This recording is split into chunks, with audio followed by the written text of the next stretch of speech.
اعوذ باللہ من الشیطان اللعین الرجیم بسم اللہ الرحمن الرحیم الحمد للہ رب العالمین بارئ الخلائق اجمعین الصلاۃ والسلام علی سید الانبیاء والمرسلین وعلی آلہ الطیبین الطاہرین المعصومین اما بعد۔ نہج البلاغہ اور اصول زندگی کے عنوان سے سلسلہ گفتگو جاری ہے۔ حقیقت میں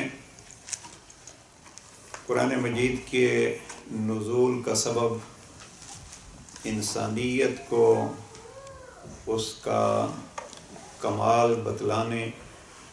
اور ان با کمال رہنماؤں کے نمونے کو سامنے رکھتے ہوئے اس راہ پہ چل کے منزل مقصود کو پانے کا ایک ذریعہ بنایا گیا ہے قرآن مجید کے نزول کو۔ اب جب ہم اصول زندگی کی بات کرتے ہیں تو حقیقت میں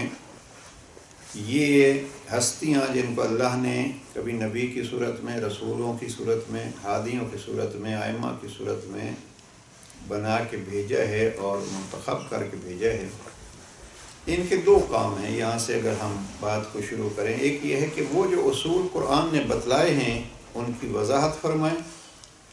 اور دوسرا اس سے بھی مہم یہ ہے کہ وہ اپنی مقدس زندگیوں میں ان اصولوں کو اپنا کے دکھائیں،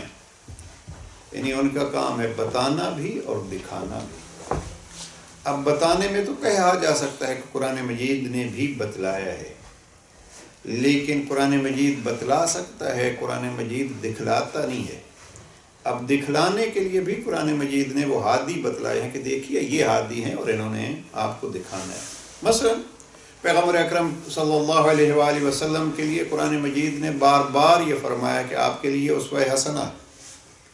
اور پھر انبیاء کے تذکروں کا، قصص الانبیاء کا جو مقصد ہے وہ بھی یہی ہے کہ آپ دیکھو یہ نبی اپنی زندگی کیسے گزارتے ہیں۔ بڑا خوبصورت ایک باب ہوگا اگر ایک قرآن مجید سے اس عنوان سے لیا جائے ہر نبی کی زندگی میں اصول۔ مثلا اکثر ہمارے ہاں جناب یوسف کا تذکرہ اکثر بیان کیا جاتا ہے۔ ہمارے بعض ساتھی علماء نے اس سے 110 دروس نکالے ہیں، یا اس کو یوں کہیے کہ زندگی کے 110 اصول اس ایک سورہ میں موجود ہیں، جس کو پروردگار نے احسن القصص فرمایا ہے۔ باقی انبیاء کا سلسلہ بھی اسی انداز سے، کیونکہ یہ ذکر جناب یوسف ایک ہی سورہ میں طویل ہے اس لیے یہ بہت مشہور ہے، ورنہ مختلف انداز سے مختلف انبیاء کے تذکرے یہی بتلاتے ہیں کہ وہ جو اصول قرآن نے بتلائے ہیں ان کی عملی صورت کیا ہے، یا بعض اصول قرآن نے الگ کر کے بتلائے نہیں ہیں۔ یہ بڑا اہم پوائنٹ ہے۔ ہم جو اپنے چاردہ معصومین کے عصمت کے قائل ہیں اور ائمہ کو معصوم مانتے ہیں، انبیاء کی زندگی میں اگر کوئی ایسا عمل نظر آتا ہے تو حقیقت میں وہ اصول بتلایا نہیں گیا، لیکن وہ حقیقت میں اصول دکھایا گیا ہے۔ اب میں اس بات میں نہیں جانا چاہتا کہ حدیث کے جو اصول ہیں ان میں سے ایک یہ ہے کہ کسی معصوم نے فرمایا، ایک یہ ہے کہ کسی معصوم نے کر کے دکھایا، یا کسی نے کیا اور اس کی تعریف کی۔ اب اگر ہمیں اصول زندگی نہج البلاغہ سے لینے ہیں تو سب سے پہلے تو یہ ہے کہ ہم نہج البلاغہ کو اس عنوان سے دیکھتے ہیں کہ یہ قرآن مجید کے ان اصولوں کی تفسیر ہے، تشریح ہے، اور دوسرا یہ ہے کہ امیر المومنین علیہ السلام نے اپنی زندگی میں ان اصولوں پر عمل کر کے دکھایا ہے، اور یہی آپ کی عصمت کی ایک نشانی ہے۔ اور شاید اسی چیز کو مد نظر رکھتے ہوئے پیغمبر اکرم جو بارہا فرماتے رہے اور مختلف انداز سے، خصوصاً یہ جو جملات فرمایا علی مع القرآن والقرآن مع علی، تو مقصد یہ ہے کہ یہ اصول قرآن کو عملی صورت میں جناب امیر علیہ السلام نے بتلایا ہے۔ افسوس یہ ہوتا ہے کہ آج ایک کتاب دیکھ رہا تھا، کیا کیا جائے زمانے کے ستم ظریفی کا۔ ابن تیمیہ کے حوالے سے کسی نے مجھے ایک کتاب کا کلپ بھیجا ہے کہ زور لگایا جا رہا ہے کہ نہیں، علی سے زیادہ دوسرے لوگ مسائل سے آشنا تھے، اور اس حد تک یعنی لکھ دیا گیا ہے کہ امیر المومنین سے بعض اوقات جو ہیں وہ ایسے اعمال صادر ہوتے تھے جو اکثر صحابہ کو قبول نہیں ہوتے تھے۔ اب ہم اس کو کیا کریں، یہ ایک بات ہیں، اور الحمدللہ ہمارے علماء نے اس پر اتنا کچھ لکھا ہے کہ اس سے زیادہ کی ضرورت نہیں ہے۔ لیکن اس زمانے میں بھی افسوس یہ ہوتا ہے کہ لوگ امیر المومنین کی مخالفت میں لگے ہوئے ہیں، اور تلاش کر کے یہ ویب سائٹ پہ اور کیا فیس بکس وغیرہ ہیں یا واٹس ایپ ہیں، افسوس یہ ہوتا ہے کہ بعض ایسی چیزیں نکال کے جہاں جناب امیر علیہ السلام کو کم دکھایا گیا ہے، یہ اس وقت بھی تھا اور آج تک یہ سلسلہ چل رہا ہے۔ لہذا ہماری ایک ذمہ داری، ہمارا ایک فریضہ یہ بنتا ہے، بالخصوص ہماری یہ خواہش ہے کہ دیکھیے ماہ رجب آ رہا ہے، ماہ رجب میں ہم جہاں خوشیاں مناتے ہیں امیر المومنین کی ولادت کے، وہاں پیغام امیر المومنین کو عام کرنے کی بھی، عظمت جناب امیر المومنین کو عام کرنے کی بھی ضرورت ہے، اور اس عظمت میں سے ایک یہ ہے کہ کلام جناب امیر المومنین کو عام کیا جائے۔ اور آج ایک بہت بڑی شخصیت کی رحلت ہوئی ہے، آیت اللہ العظمہ آغا صافی گل پیگانی، پروردگار ان کے درجات بلند فرمائے۔ واقعاً ایک شخصیت جس نے امام عصر پہ بہت کام کیا، یہ آیت اللہ صافی گل پیگانی آغا بروجردی کے شاگردوں میں سے تھے، یعنی امام خمینی کے کلاس فیلوں میں سے، اور اس وقت جو مراجع کرام میں سے سب سے زیادہ باعمر شخصیت تھے وہ آغا صافی گل پیگانی تھے۔ ہم جب بالکل ابتدا میں یعنی 1983 میں ہم قوم گئے تو کچھ دروس ہمارے تھے آغا محسن کراتی کے ساتھ۔ اس وقت آغا محسن کراتی نے 2 کتابیں ہمیں بتلائی تھیں کہ اگر کسی نے امام عصر کے حوالے سے کتاب کا مطالعہ کرنا ہے اور ایک جگہ پہ یہ احادیث جمع دیکھنی ہے تو وہ کتاب منتخب الاثر، یہی آغا صافی گل پیگانی کی۔ انہوں نے سینکڑوں احادیث جمع کی ہیں، پیغمبر اکرم نے کیا فرمایا جناب امام عصر کے بارے میں، اور جناب امیر علیہ السلام نے کیا بتلایا، یہ چیزیں انہوں نے جمع کی ہیں۔ اور اس کا کچھ حصہ جو ہے وہ انگلش میں بھی میں نے دیکھا ہے، اور اردو میں اس کا مکمل ترجمہ منتخب الاثر کا ہے۔ تو یہ شخصیت کا ایک کارنامہ۔ دوسرا ایک ان کا جو نام اس اعتبار سے کہ بہت پہلے، یعنی آپ دیکھیے کہ جورج جرداق 2013 میں اس کا فوت ہوا ہے وہ، اور وہ 28 سال کا تھا جب اس نے جناب امیر المومنین علیہ السلام کے بارے میں کتاب لکھی تھی، صوت العدالت الانسانیہ، The Voice of Human Justice، انسانی عدالت کی آواز۔ یہ اردو میں بھی ترجمہ ہے اور انگلش میں بھی ترجمہ ہے، فارسی میں بھی ترجمہ ہے اس کتاب کا، جورج جرداق کی کتاب کا۔ اصل کتاب جو ہے وہ ظاہر وہ لبنانی تھا، عرب تھا، اور اس نے جو اصل کتاب لکھی تھی وہ عربی میں تھی۔ جب یہ کتاب اس وقت مرجعیت تھی آیت اللہ العظمہ آغا بروجردی کی، تو جورج جرداق نے وہ کتاب آیت اللہ بروجردی کو بھیجی تھی۔ آیت اللہ بروجردی نے، یہ خود آغا صافی گل پیگانی فرماتے ہیں کہ آیت اللہ بروجردی نے مجھے کہا کہ آپ اس کتاب کو دیکھو کہ یہ کیسی کتاب ہے، اور ظاہر ہے انہوں نے بھی فرمایا کہ مد نظر رکھیے کہ کتاب امیر المومنین کے بارے میں ہے لیکن لکھنے والا ایسا ہی ہے، لہذا آپ اس اعتبار سے دیکھیے کہ کیسی کتاب ہے۔ آیت اللہ صافی گل پیگانی نے جب آغا بروجردی کو اس کی تصدیق کی کہ ایک عیسائی ہو کے اس نے بہت اچھی کتاب لکھی ہے، تو آیت اللہ بروجردی نے جورج جرداق کو اس زمانے میں انعام بھیجا تھا۔ ابھی وہ مجھے نہیں معلوم کیا تھا انعام، لیکن اس حوالے سے اس شخصیت کا ذکر جو ہے وہ آغا بروجردی کے ساتھ یوں آتا ہے۔ اور وہ کتاب جو منتخب الاثر ہے وہ بھی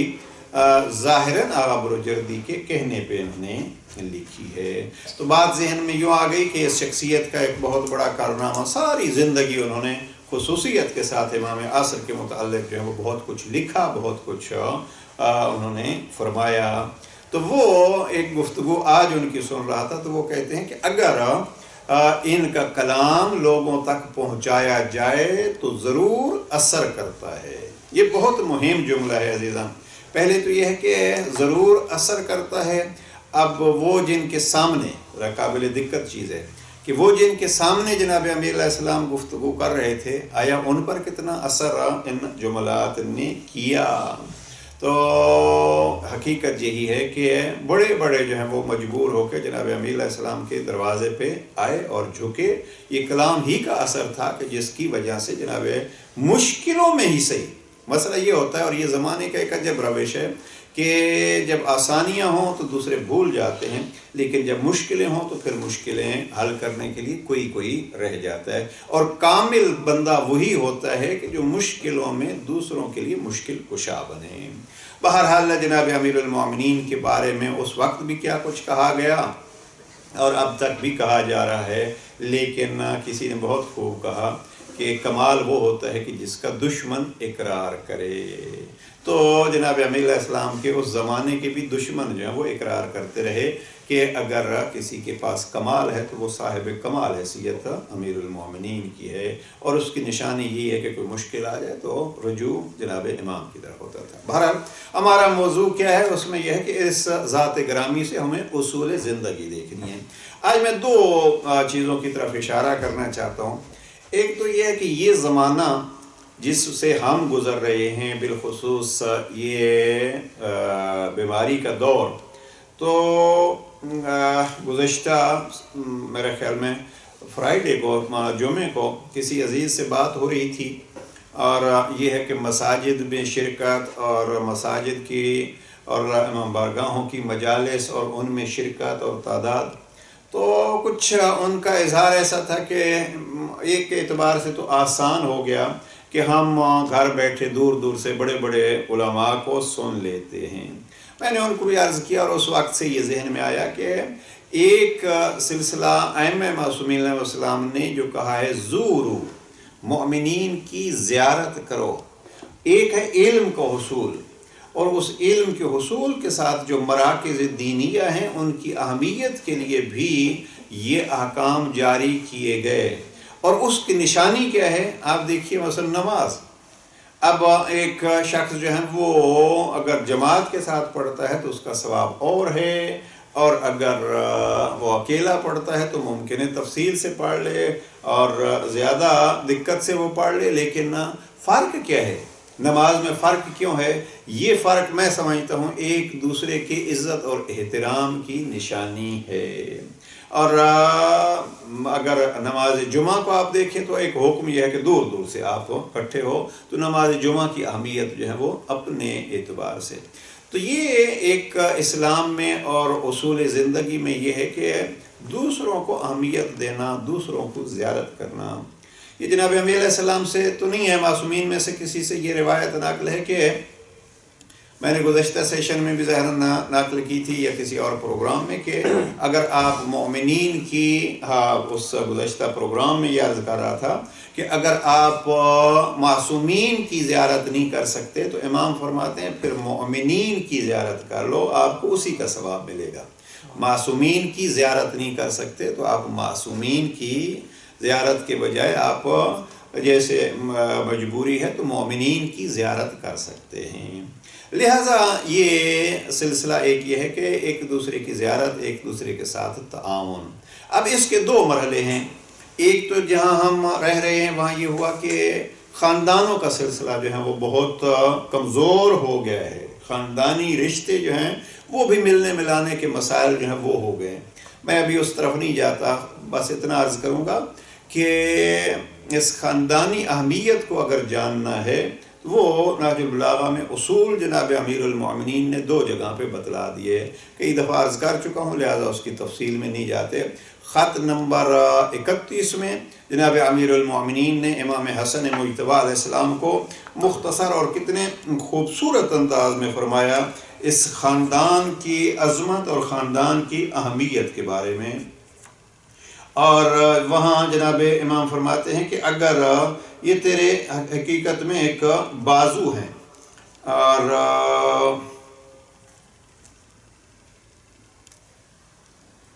اکرم عشیرتک فإنہم جناحک الذی بہ تطیر، یا اپنے قبیلے کا احترام کر، کیونکہ وہ تمہارے ایسے پروبال ہیں کہ جن سے تم پرواز کرتے ہو. اور یہ آگے جو ہیں وہ جملات میں کبھی عرض کر چکا ہوں، لہٰذا ان کو دہراتے نہیں ہیں. اور ایک خط 23 ہے جہاں جناب امیر علیہ السلام نے اس سے بھی زیادہ جو ہے وہ اہمیت بیان کی ہے خاندان کی، اور اس میں خصوصاً امام نے ایک پوائنٹ کی طرف اشارہ کیا ہے کہ ایھا الناس انہ لا یستغنی الرجل من رجل وان کان ذا مال عن عشیرتہ، اگرچہ وہ مالدار بھی ہو. یعنی ایک چیز جو رشتہ داروں سے دور کرتی ہے وہ مالدار ہونا ہے. لہذا امام نے اس طرح فرمایا کہ مالدار ہونے کے باوجود آپ اس پہ یہ نہیں کیجئے کہ ہم مالدار ہیں ہمیں کسی کی ضرورت نہیں ہے، بلکہ نہیں، ضرورت پڑتی ہے. لہذا ایک اصول کے طور پر اگر ہم امام جو ایک چیز کو اتنی اہمیت دے رہے ہیں، جس کے بارے میں اکثر کہتا رہتا ہوں کہ قرآن مجید نے جس کو صلۃ الرحم کہا ہے، اور میں بارہا تکرار کر چکا ہوں اور پھر اس کو کہہ رہا ہوں کہ صلۃ الرحم ایک ایسا عمل ہے کہ اگر آپ کسی کے ساتھ اچھائی کریں گے تو اس کا فوری رزلٹ ہوگا، کسی کے ساتھ اگر برائی کریں گے رشتہ داروں میں سے تو اس کا فوری طور پر منفی اثر ہوگا. تو یہ ایک اصول ہمیں اپنانا چاہیے کہ دوسروں سے تعلقات، دوسروں سے روابط، اور اگر اس روابط کو دیکھیں گے تو روابط کے 2 مراحل ہوں گے، ایک رشتہ دار اور ایک عمومی افراد. اب جب رشتہ دار میں آئیں گے تو پھر وہ بھی طبقات بن جائیں گے. ماں باپ کے ساتھ ایک رشتہ ہے، بہن بھائیوں کے ساتھ ایک رشتہ ہے، اور فیملی ہے، اپنی بیوی شوہر ہیں، بیٹے باپ ہیں. یہ ایک تعلق ہے جس کو ہم خونی رشتے کہتے ہیں. ایک تعلق جو ہے وہ ہے عام افراد سے. اب عام افراد کا تعلق بالخصوص ہمیں اس طرح متوجہ ہونا چاہیے کہ عام افراد سے مراد جو ہیں وہ انسان اگر ہم لیں، جیسے خط 31 کی شرح کرتے ہوئے جورج جردا کے عیسائی کہتا ہے کہ جناب امیر علیہ السلام کا یہ سارا خطاب انسانوں کے لیے. دیکھیے ہم سمجھتے ہیں کہ امام حسن علیہ السلام کو اعلان فرما رہے ہیں، نہیں، حقیقت میں سارا جو اس میں ہے احسان ہے وہ انسان کے لیے، سارا جو فرمان ہے وہ انسان کے لیے ہے، یعنی کسی ایک مخصوص طبقے کے لیے نہیں. ایک جملہ ذہن میں آ گیا. اصل میں آج ہمارے وزیر اعظم صاحب جو ہیں وہ گفتگو کر رہے تھے، ساری تو میں نے نہیں سنی، تو ایسے بیٹھا تھا میں، وہ ایک جگہ پہ انہوں نے ذکر کیا شیخ محمد عبدہو کا.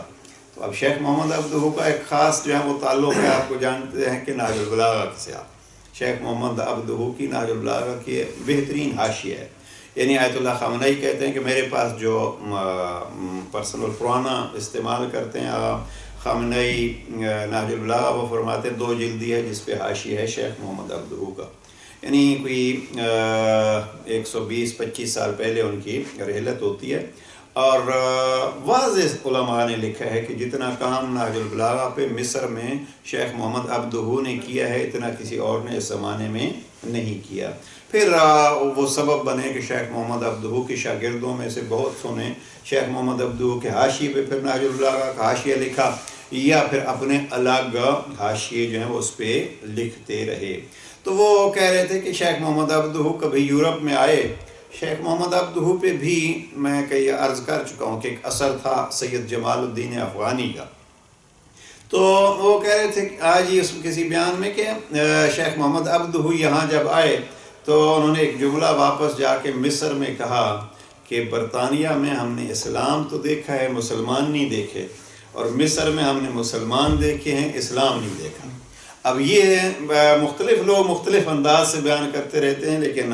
عمران خان صاحب نے جو ہے وہ محمد عبدہو کے حوالے سے کہا تو ہم نے اس لیے ان کے حوالے سے ہی نقل کر دیا کہ یورپ میں ہم نے اسلام دیکھا، مسلمان نہیں دیکھے، اور مصر میں ہم نے مسلمان دیکھے، اسلام نہیں دیکھا. اب ہمیں یہ دیکھنا ہے کہ ہم کس زمرے میں آتے ہیں. یہ خطاب حقیقت میں انسان کے لیے ہیں، اور انسان جو ہے وہ اگر اسلام حقیقی ہو تو وہ انسان کی عزت اور انسان کے احترام کی طرف متوجہ کرتا ہے.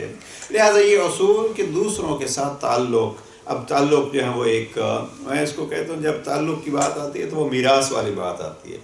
ایک تعلق وہ ہوتا ہے جو میراث کا حصہ دار بنا دیتا ہے. باپ مرے گا تو بیٹے کو میراث ملے گی، بیٹا مرے گا تو باپ کو میراث ملے گی، اور وہ میراث کے ہمارے ہاں پھر میراث میں بھی طبقات کہتے ہیں، اولاد ہوگی یا ماں باپ ہوگا تو وہ میراث ان کو ملے گی، اگر وہ نہیں ہوگے تو بھائی بہن جو ہیں اس میں۔ لیکن یہ سلسلہ جو یہاں اخلاقیات میں ہے وہ یہ نہیں ہے کہ ایک مرے گا تو دوسرے کی نوبت آئے گی، نہیں، دوسروں کی نوبت آ جانی چاہیے پہلے والوں کے جیتے ہوئے بھی اور ان کی زندگی میں بھی۔ تو یہ سلسلہ ایک تعلقات کا، ایک روابط کا، یہ ایک اصول زندگی ہونا چاہیے۔ اسی حوالے سے ناج اللہ کو دیکھ رہا تھا زیارت لفظ کو، تو جناب امیر علیہ السلام نے مردوں کے جو حالات بیان کیے ہیں، بڑی دلچسپ بات ہے کہ جناب امیر علیہ السلام نے جب مردوں کے حالات بیان کیے ہیں تو امیر علیہ السلام فرماتے ہیں کہ وہ ایک دوسرے کے قریب ہوتے ہیں، بلکہ یہ پڑھ دوں خطبہ نمبر 218 جہاں جناب امیر علیہ السلام نے الہاکم التکاثر کی تفسیر بیان کی ہے۔ یہ مشہور خطبہ ہے اور اس کو ہم نے بہت دفعہ پڑھا ہے، جس خطبے میں جناب امیر علیہ السلام نے الہاکم التکاثر کی تفسیر بیان کی ہے، اور اس تفسیر میں پھر ابن ابی الحدید معتزلی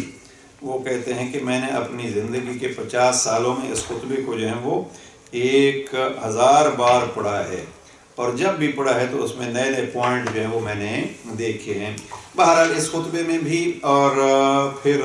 اس خطبے کے الفاظ یہ ہیں، جناب امیر علیہ السلام فرماتے ہیں کہ وہ جیران، وہ ایک دوسرے کے ہمسائے ہیں لیکن ایک دوسرے سے ملتے جلتے نہیں ہیں، ایک دوسرے کی زیارت نہیں کرتے۔ اب یہ کیسے ہمسائے ہیں؟ جیسے ایک دوسرے کے ساتھ قریب ہیں لیکن زیارت نہیں کرتے۔ یہ جملات میں پڑھ دیتا ہوں۔ جیران لا یتأنسون، وہ ایک ایسے ہمسائے ہیں جو ایک دوسرے سے انس و محبت لگاؤ نہیں رکھتے۔ اس جملے کے لیے اس کو عرض کر رہا ہوں کہ ولا یتداورون احباء لا یتداورون، وہ ایک دوسرے کے دوست ہیں جو آپس میں ملتے ملاتے نہیں ہیں۔ میں اس کو یوں کہتا ہوں، ہمارے ہاں خطابت میں اکثر یہ کہا جاتا ہے اگر کوئی بولے نہیں تو اس کو کہتے ہیں کہ ہم کو قبرستان میں تھوڑی مجلس پڑھ رہے ہیں، یا اس میں یہ ایک بڑا عام جو ہے وہ ہمارے ہاں خطابت میں لفظ استعمال ہوتا ہے۔ تو یہ جو تعلق ہے ایک دوسروں کے ساتھ برتاؤ کا، خاندان کے ساتھ، رشتہ داروں کے ساتھ، عزیزوں کے ساتھ، یا صلہ رحم کو اس میں کہیے، تو اگر کہیں نہیں آتا تو بات یہی نظر آتی ہے کہ جناب امیر علیہ السلام نے یہ کہا کہ احباء لا یتداورون، وہ قبر والے ایک دوسرے کے دوست ہیں لیکن ایسے دوست ہیں کہ کبھی ایک دوسرے سے ملتے ملاتے نہیں ہیں۔ تو اب سلسلہ جو ہے وہ ملنے ملانے کا اگر نہیں ہو تو چلتے پھرتے جو ہے وہ قسم کے مردہ ہیں۔ اس جملے کو پورا کر دوں، جیران لا یتأنسون وَأَحِبَّاءُ لَا يَتَدَاوَرُونَ بالیت بینہم عورت تعارف، ان کی جان پہچان کے رابطے بوسیدہ ہو چکے ہیں، بھائی بندی کے سلسلے ٹوٹ گئے ہیں، وہ ایک ساتھ ہوتے ہوئے پھر اکیلے ہیں، اور دوست ہوتے ہوئے پھر علیحدہ اور جدا ہیں۔ اب یہ جناب امیر علیہ السلام قبر والوں کا تعارف کراتے ہیں۔ البتہ جب قبر کا تعارف ہو تو کچھ رشتے جو ہیں وہ اسی خطبے میں جناب امیر علیہ السلام جو ہے وہ بعض چیزیں فرماتے ہیں کہ اگر وہاں کا تعلق چاہیے تو وہاں کے تعلق کا سب سے ذریعہ جو ہے وہ بہترین آپ کے اعمال ہیں، اور اعمال میں سے ایک بہترین ذریعہ جو ہے وہ آپ کے صدقات ہیں۔ تو یہ بہرحال یہاں امام نے فرمایا کہ یتزاورون، وہ ایک دوسرے کی زیارت نہیں کرتے۔ لہٰذا ایک اصول جس کو میں عرض کرنا چاہتا ہوں وہ یہ ہے کہ کوشش ہماری یہ ہونی چاہیے کہ ہم ایک دوسرے کے ساتھ تعلق، اور اس زمانے میں اور زیادہ ضرورت ہے بالخصوص وہ افراد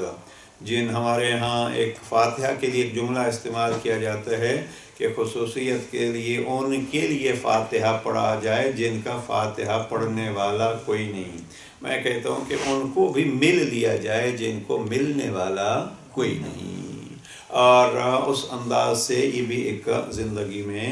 اچھا برتاؤ ہوگا۔ میں نے یہاں دیکھا ہے مثلا یو کے میں آپ دیکھیں گے تو بعض ایسے مقامات انہوں نے بنائے ہوتے ہیں جہاں بوڑھے افراد آتے ہیں، بیٹھتے ہیں، چائے پیتے ہیں، اور اب تو الحمدللہ یہاں لندن میں ہمارے اپنے شیعہ کمیونٹی میں بھی بعض یہ کوشش کر رہے تھے کہ اس حد تک وہ فائنلائز ہوا ہے کہ بعض جو اکیلے افراد ہیں ان کے لیے فلیٹس وغیرہ بنے، اور ان فلیٹس میں پھر جو ہیں وہ ایک ہال بنا جس میں اخبارات وغیرہ ہیں، دوسری چیزیں ہیں، وہ آئیں وہاں بیٹھیں، وہاں اخبار پڑھیں، ایک دوسرے سے باتیں کریں۔ اور میں نے بعض جگہوں پہ دیکھا ہے کہ مثلا کینیڈا میں نے دیکھا ہے کہ بعض ایسے ادارے بنا گئے کہ وہاں آپ مجالس پڑھیں، اور ہے وہ بوڑھوں کا اور بزرگوں کا سلسلہ ہے کہ رہائش وہاں اکثر ایسے افراد کی ہے، یا پھر یہ ہے کہ ان کو ڈائریکٹ جو ہے وہ لگا دیا گیا لنک مرکزی مساجد و امام بارگاہوں سے کہ وہ اگر سفر نہیں کر سکتے تو وہیں آ کے بیٹھ جائیں، اور گویا زیارت مومنین وہاں بھی ہو رہی ہے، اگرچہ مجلس دور ہو رہی ہے لیکن یہ مومنین کی زیارت کا ایک سلسلہ ہو گیا ہے۔ اور آپ یہاں دیکھتے ہیں الحمدللہ ہمارا جو ویڈنسڈے کو ایک سیشن ہوتا ہے، اگرچہ اس بیماری نے بہت سارا اس کو بھی ڈسٹرب کیا ہے، سینئر سٹیزن پروگرام جو ہے وہ بہترین پروگرام ہے، بالخصوص وہ افراد جو اصلاً تنہائی میں ہیں تو ان کے لیے یہ پروگرام۔ تو اصول زندگی بنانا چاہیے ہمیں، اور وہ یہ ہے کہ جناب امیر علیہ السلام جو اتنی اہمیت دے رہے ہیں خاندان کو اور اتنی اہمیت دے رہے ہیں ارد گرد والوں کو، اس اعتبار سے ہمیں بھی دوسروں کو اہمیت دینی چاہیے، اور اس اہمیت کا مزہ تب آتا ہے جب انہیں ہماری ضرورت ہو۔ اکثر ہمارے روابط اس وقت ہوتے ہیں دوسروں سے جب ہماری ضرورت ہو۔ اب یہ تو پھر وہ جناب امیر علیہ السلام تو فرماتے ہیں میں اس خدا کی بھی عبادت اس لیے نہیں کرتا کہ جنت کے لالچ یا جہنم کے ڈر سے۔ اب اگر لالچ میں جنت بھی لینی ہو تو جناب امیر علیہ السلام اس کو پسند نہیں کرتے۔ تو یہ روابط جو ہیں وہ اگر اس بیس پہ ہوں تو کوئی مناسب نہیں ہے۔ بہرحال ایک اصل یہ ہے، اور اس اصل کو باقی رکھنے کے لیے آگے جو بڑھ کے عرض کرنا چاہتا ہوں وہ یہ ہے کہ اس اصل کو سنوارنے کے لیے ایک نسخہ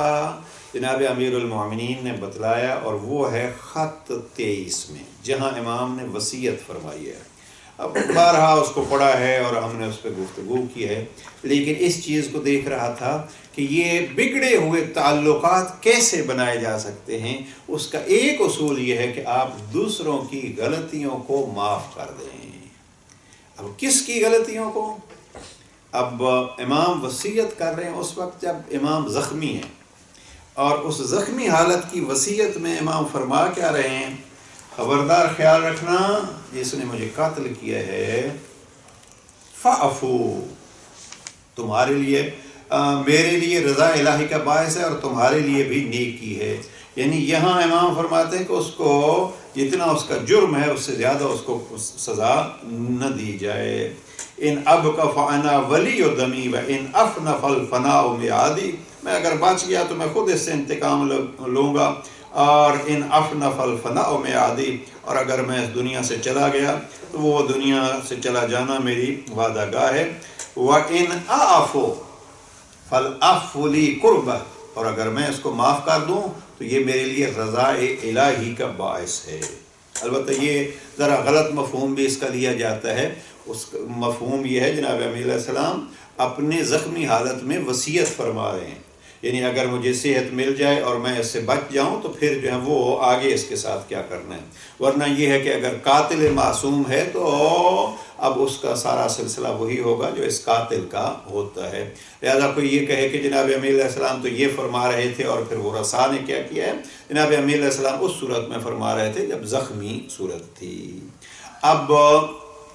جناب امیر علیہ السلام نے یہاں ایک آیت کوٹ کی، اور اس آیت کے لیے آپ کو زحمت دے رہا ہوں، بڑا خوبصورت ہے رشتوں کو نبھانے کے لیے اور دوسروں کے ساتھ تعلقات قائم کرنے کے لیے۔ امام فرماتے ہیں الا تحبون ان یغفر اللہ لکم، کیا آپ نہیں چاہتے کہ اللہ تمہیں بخش دے؟ ہم میں سے ہر ایک کوئی گناہ کرتا ہے تو ہماری تمنا یہ ہوتی ہے، ہم کوشش یہ کرتے ہیں، توبہ استغفار ہوتا ہے کہ اللہ ہمیں بخش دے۔ اب اللہ بخشنے والا ہے، لیکن جناب امام فرماتے ہیں یعنی یہ زندگی کا ہمارا دوسرا اصول، اور وہ جو ہم امام سے لے سکتے ہیں، اور انسانی زندگیوں کے رابطوں کے لیے بہترین اصول کہ دوسروں کو اگر ان سے غلطی ہو جائے تو معاف کر دیجئے جیسے آپ چاہتے ہیں کہ اللہ آپ کو معاف کر دے۔ تو یہ معافی اور جس کو استغفار کہا گیا ہے، اس استغفار کو جناب امیر علیہ السلام ایک جگہ پہ تحرن کلمات کسار نمبر 87 میں ہے، جناب امیر علیہ السلام فرماتے ہیں عجبت لمن یقنط ومعہ الاستغفار، مجھے تعجب ہوتا ہے اس شخص پر جس کے پاس استغفار ہے اور پھر بھی وہ مایوس ہے۔ لہٰذا دوسروں کو معاف کرنا بہترین ذریعہ ہوگا کہ ہم اپنی معافی اللہ سے مانگ لیں۔ تو اگر کہیں غلطی ہو جائے کسی سے تو اس کو معاف کرنا یہ اصول زندگی ہمارا ہونا چاہیے، اور یہ جناب امیر علیہ السلام آخری وقت بیان فرما رہے ہیں۔ البتہ ایک چیز جو ہے وہ اور اضافہ کرتا جاؤں یہاں، اور وہ یہ ہے کہ ہم بعض اوقات غلطی ہو جاتی ہے تو اس غلطی پہ پھر ہم بیٹھ جاتے ہیں، اور پھر غلطی پہ غلطیاں، اور ہم نے بہت سارے افراد ایسے دیکھے ہیں جو ایک غلطی کی بنا پہ اپنی باقی زندگی جو ہے وہ بگاڑ کے رکھ دیتے ہیں۔ اس کو سائیکالوجی کی زبان میں یہ کہتے ہیں کہ آپ نے ماضی کے کسی نقصان کو اپنے حال اور اپنے فیوچر کی بربادی کا ذریعہ بنا دیا ہے۔ میں اکثر مثال یہ دیا کرتا ہوں کہ ڈرائیور سے اگر گاڑی جو ہے وہ کہیں کچھ ایسے غلط ڈرائیو ہو جائے اور کوئی ایکسیڈنٹ چھوٹا سا ہو جائے، ہم نے بہت سارے ایسے دیکھے ہیں کہ وہ پھر اس پریشانی کی وجہ سے ہم سے کیا ہوا ہے، اگلے جو ہے گاڑی کسی موڑیں گے ایسے یا بریک ایسے لگائیں گے کہ اس نقصان جس سے بچنا چاہتے تھے اس سے بھی بڑا نقصان ہو جائے گا۔ یعنی ہم نے بہت سارے افراد دیکھے ہیں کہ مثلا ایک درخت کے ساتھ گاڑی ٹکرانے لگی ہے، اس گاڑی کو ادھر سے بچانے کے لیے ممکن ہے کئی بندوں سے ٹکرا جائے اور وہ نقصان ہو جائے۔ یہ کیا ہے؟ یعنی ایک نقصان سے آپ بچنے کے لیے یا ایک نقصان کے ڈر کی وجہ سے آپ باقی زندگی کو نہیں برباد کیجئے۔ یہ جوانوں کے لیے بالخصوص جو ہے وہ بہت مہم ہے۔ توبہ کا سلسلہ جو ہے وہ فقط یہ نہیں ہے کہ انسان اللہ سے ہی توبہ مانگ کرے، اگر کسی شخص کے ساتھ بھی اگر زیادتی ہو گئی، اور ان افراد میں سے خود اپنے ساتھ بھی اگر زیادتی ہو گئی اور کچھ غلطی ہو گئی ہے، یا غلطی کے ساتھ آپ یہ کہیں کچھ نقصان ہو گیا۔ کسی نے بڑی اچھی مثال دی، انہوں نے کہا کہ ایک آدمی اچھا بھلا چلتا پھرتا اور مصروف زندگی گزار رہا تھا، اس کا ایک بازو جو ہے وہ اس کا کٹ گیا۔ اب بازو کٹ گیا تو ایک بازو تو تھا اس کا، اب پورے جسم میں سے ایک بازو اس کا کٹا تو اس نے اس ایک بازو کے کٹنے کی وجہ سے اپنی زندگی کو یوں معطل کر دیا گویا میری زندگی میں کچھ ہے ہی نہیں۔ اب یہ ایک کمزوری ہوتی ہے، ایک غلطی خواہ حقوق انسانی کی، حقوق الہی کی ہو جائے، یا انسان کے اپنے جسم میں کوئی غلطی ہو جائے، میری غلطی کی وجہ سے کچھ مجھ سے ہو گیا، یا ایک کسی حادثے کی وجہ سے کچھ ہو گیا، تو اب وہ جو کمی پیدا ہوئی ہے، یہ جو غلطی ہوئی ہے، یہ جو نقصان ہوا ہے، اس نقصان پہ استغفار ہے۔ اس نقصان کو آپ جس حد تک ازالہ کر سکتے ہیں، دور کر سکتے ہیں، اس کو کیجیے اور پھر آگے زندگی کو بڑھائیے۔ نہیں یہ ہے کہ اس نقصان کو ہی ساری زندگی میں بیان کرتے رہیے۔ تو یہ ایک موضوع ہے جو نہج البلاغہ سے لیا جانا چاہیے۔ اور میں رات کو کچھ گفتگو پڑھ رہا تھا بعض بزرگان کی، نہج البلاغہ جو ہے وہ جیسے آیت اللہ خمینی نے ایک فرمایا تھا کہ یہ ایک معجون ہے، یہ نہج البلاغہ معجون ہے، یعنی اس میں بہت ساری بیماریوں کا علاج ہے، اور اگر انسان اس معجون کو استعمال کرتا رہے تو اس معجون کے استعمال کی وجہ سے جو بیماریاں لگ چکی ہیں ان سے انسان بچ سکتا ہے، اور جو بیماریاں لگنے والی ہیں اس سے آدمی کو حفاظت مل سکتی ہے۔ جیسے ہم کچھ چیزیں استعمال کرتے ہیں دوا کے طور پر، اور کچھ ہم چیزیں استعمال کرتے ہیں دفاع کے طور پر، تو نہج البلاغہ ایک دوا بھی ہے اور نہج البلاغہ ایک دفاع بھی ہے۔ انہی میں سے ایک اگر ہم اس بات کو اس طرف لے آئیں کہ انہی میں سے ایک یہ ہے کہ اپنے ایک نقصان کی وجہ سے اپنی باقی زندگی کا نقصان نہ کیجیے۔ کہیں ایک غلطی ہو گئی تو اس ایک غلطی کو، البتہ یہ ذرا ذہن میں رکھیے، عجب ہے، میں جناب مفتی مجاب حسین مرحوم کی سیرت امیر المومنین ایک اچھی مشہور ان کی کتاب ہے، 2 جلدوں میں، کوئی 1400 صفحات پہ. اس کی دوسری جلد میں علم جناب امیر علیہ السلام کے حوالے سے بات کر وہ دیکھ رہا تھا. ہم چونکہ اس کتاب کی پروف ریڈنگ کر رہے تھے، تو اس کتاب میں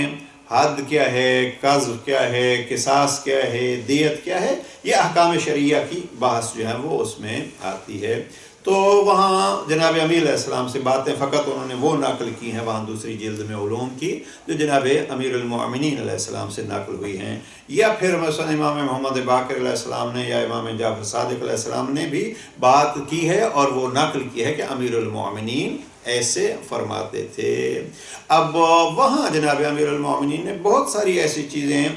کی ہیں کہ اگر دوسرے سے غلطی ہو گئی ہے تو اب زندگی میں جو ہے وہ آپ اس کو بہت سارے افراد ایسے کرتے ہیں کہ